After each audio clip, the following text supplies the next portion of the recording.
Bri ni bibang wa na ting bun sang kaping hang lemda nit ne ching le tlau pok sa le nó ne to samlam ko dong to rem gi chính le sa plen sa thun do ma thun brau re brau plen brau ma nan tlai tom klom tôi đã bố ra này lại rằng đúng hàng đã đi có lại kết cả lại phiền nằm núi bởi anh làm chả Việt Nam hiếm bạn đã bố yun kẹo để thế là mạng pro mang thun 2024 nhố chứ hị pro 2025 nó như là lễ Mỹ lại nhiều Mỹ nói nhân quyền Việt Nam rất cao trong tình trạng năm nay tôi lại nhân quyền Việt Nam rất cao trong năm nay nó lại mang thun plen này hiếm bây đã bổ tạo bổ lệ Việt Nam vi phạm rất nghiêm trọng diêm thun nhớ lợi dụng nhân quyền lợi dụng tôn giáo thậm chí lợi dụng người Mỹ thực thi các bộ luật nhân quyền toàn cầu do kết pi bằng pro hạt rẽ cả đạo bố là nhiều đồng lo nhiều đồng plứ do kết lại kẹo cho cả đáng dân chủ lệ tổng lưu đảng phê phái con ủng hộ thì nhố có thể lấy nhố bóp méo có sự thật nhân quyền của Mỹ thực hiện công pro toàn cầu này nó có mày bre xem lăng bẹ cỡ đài quay qua hàng lấy bẹ được và hàng lấy tan là buồn sang buộc lại cất lên này. Hoa Kỳ nói nhân quyền là một phần hết sức quan trọng trong mối quan hệ Việt-Mỹ hiện nay giữa căng thẳng Biển Đông, chính sách tái cân bằng của Washington ở châu Á và các cuộc thương lượng hiệp định tự do thương mại xuyên Thái Bình Dương TPP. Trợ lý Ngoại trưởng về Dân chủ Nhân quyền Lao động Tom Malinowski, trưởng phái đoàn Mỹ tham gia đối thoại nhân quyền với Việt Nam. Tham gia đối thoại nhân quyền gần mấy tập đi lễ trô phần này là những bạn bộ nhiều bộ màu thực thi sam ta cật lại hiền lễ hàng lại kê cao cả đồng lượng rồi là nó nếu cật lại tôm cồn đã bộ những bạn hạt rẽ cật lại vấn đề cái nhân quyền thực thi Việt Nam này rồi như lệ rim rồi tầm nhớ cầu càng mút thương mại cật lại toàn cầu cật lại xịm lè trầm gram do nó lùm ta nhiều can trở hi pro na buồn sang tam tan là dịch lệ hàng lại kê cao nhiều hụt bấm mắt cật lại na buồn sang đi gà đập phong đi cật lại so với nhau bằng thôn này mạng liệp lòn đi bố lại can trở gặp rọi nhiều lại với chim nè nó luôn nuôi như đồ mạng đúng sắp lê trứng kít kèm nuôi mạng rạ hàng để kỳ cao bổ prem đã đi ú có lấy so từ nhau tự chọn lấy đáo lê trứng lấy đáo lê pre lễ đi lần chào Việt Nam một lần ngày lê hàng lấy kỳ cao nên mày về xem lăng bịa cật lấy rằng mạng rạ rồi cật lấy vấn đề nhân quyền tại Việt Nam hiện nay cách ôn hòa. Ngoại trưởng John Kerry tham gia cuộc đối thoại năm nay và ông đã nêu lên với phái đoàn Việt Nam rằng cho phép người dân thực thi quyền tự do bày tỏ ý kiến hay tự do hội họp là lợi ích của Việt Nam. Giống như một bình nước sôi, sẽ tốt hơn nhiều nếu ta mở nắp để hơi nóng thoát ra thay vì cố gắng đậy lại để rốt cuộc dẫn tới một sự bùng nổ lớn hơn. Chúng tôi cũng nêu lên nhu cầu cần phải cải cách pháp lý ở Việt Nam để đảm bảo rằng Bộ luật hình sự Việt Nam phù hợp với hiến pháp Việt Nam và phù hợp với cam kết của Hà Nội với luật pháp quốc tế. em mở lại bi nhiêu lại bi bang pro cật lại nhiều tụ hàng lại hy vọng cật lại chẳng mang cặp pro cật lại pian Hà Nội lên thực hiện dự hàng lại pian cỡ trả buồn cúng đánh nhau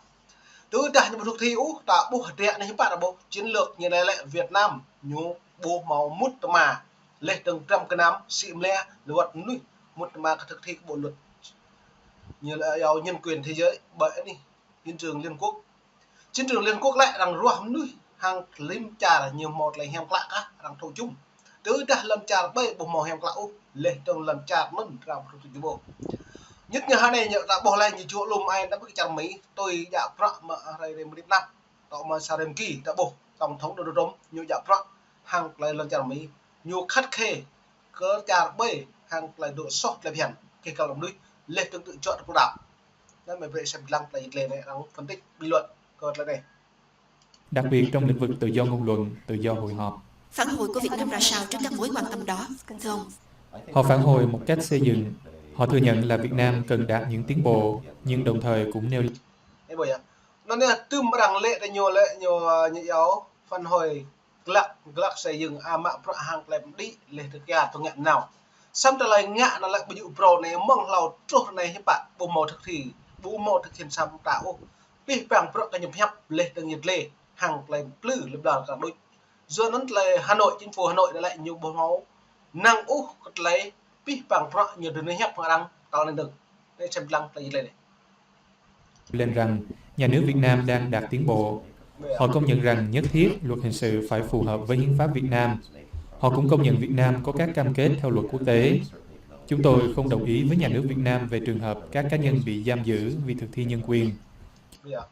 Rồi nó đã buộc lại bình chặt được nhau trong mạng rõ nhiều đồ giam giữ có trả lời đồ mạng cự có trả lời câu đã hàng lại cái cặp là chặt núi lên từ lung ta lại rẽ hàng lại tung klum phụ do em núi lên từ càng cao hàng lại cái cặp tập nhặt từ đã Việt Nam nhiều bộ thực thi có bộ luật lên từ bộ luật dân sự bộ luật nhân quyền bộ luật tôn giáo mang toàn cầu toàn diện hàng rõ mạng nhưng bạn đã buộc rẽ có trả lời tung klum một niệm năm nên xem lăng lại gắng bình luận.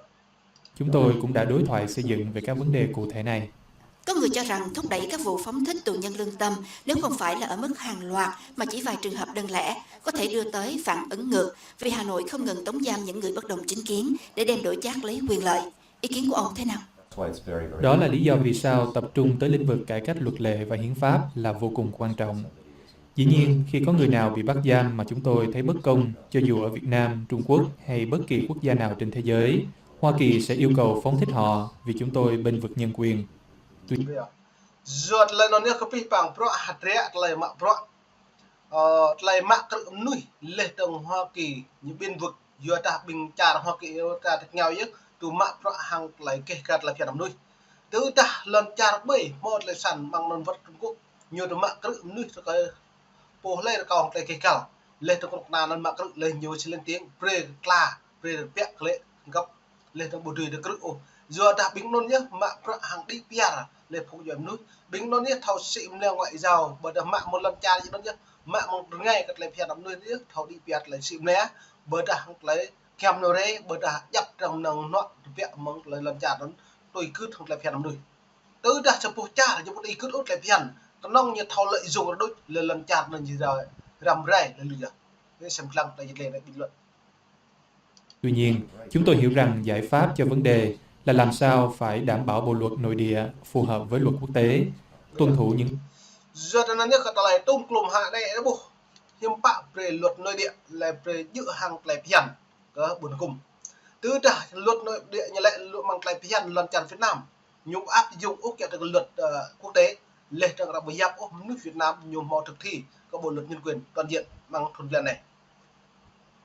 luật lệ tôn trọng quyền của bất kỳ ai ở bất cứ nước nào đều phải được tự do bày tỏ quan điểm, tự do biểu tình ôn hòa, tự do tham gia vào các quyết định chính trị của nước đó mà không sợ bị bắt hay bị đàn áp.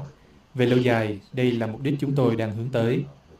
Có cách nào làm cho đối thoại nhân quyền hiệu quả hơn để không chỉ là kênh bày tỏ quan tâm mà còn là một công cụ mang lại những cải thiện quan trọng? Sở dĩ có hy vọng cao rằng